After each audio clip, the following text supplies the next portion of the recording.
इस सुशासन में एक वन रक्षक की ही कुचल की मौत कर दी, हत्या कर दी है रेत माफियाओं ने। और वहां के मंत्री कहते हैं कि रेत नहीं, पेट माफिया अब आरक्षकों को कुचल रहे हैं। अगर यही बात मंत्री कह रहे हैं, इसी से प्रमाणित हो जाता है कि भारतीय जनता पार्टी के नेताओं का, कार्यकर्ताओं का पुलिस और जिला प्रशासन से मिलकर सांठगांठ करके प्रदेश की खनिज संपदा लूटने का काम हो रहा है।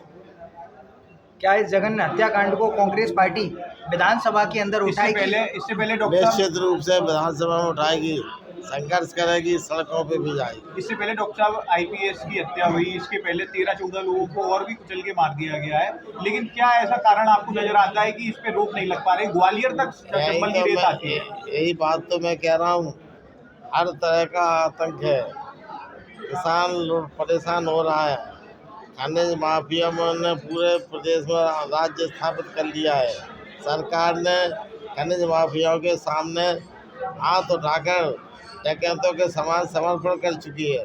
कानून व्यवस्था चौपट है, इसलिए जनता को जगाने के लिए, संगठित करने के लिए आप लोगों के माध्यम से आवाज उठाई है। क्या लगता है डॉक्टर साहब, क्योंकि ग्वालियर में भी कई ऐसे प्रोजेक्ट चल रहे हैं जिसमें चंबल की रेत वैसे तो बैन है, ग्वालियर में प्रोजेक्ट तो सच में लग रही है और ग्वालियर तक आ रही है, और लेकिन फिर भी कोई कार्रवाई नहीं है। लेकिन कांग्रेस भी इस मुद्दे को कभी नहीं उठाती। गाँव में कहावत है कि जब सैया भाई कोतवाल तो काय के डर है। जब लगातार आ रहे हैं, खुलेआम करवा रहे हैं, वो खुद शामिल है इसमें।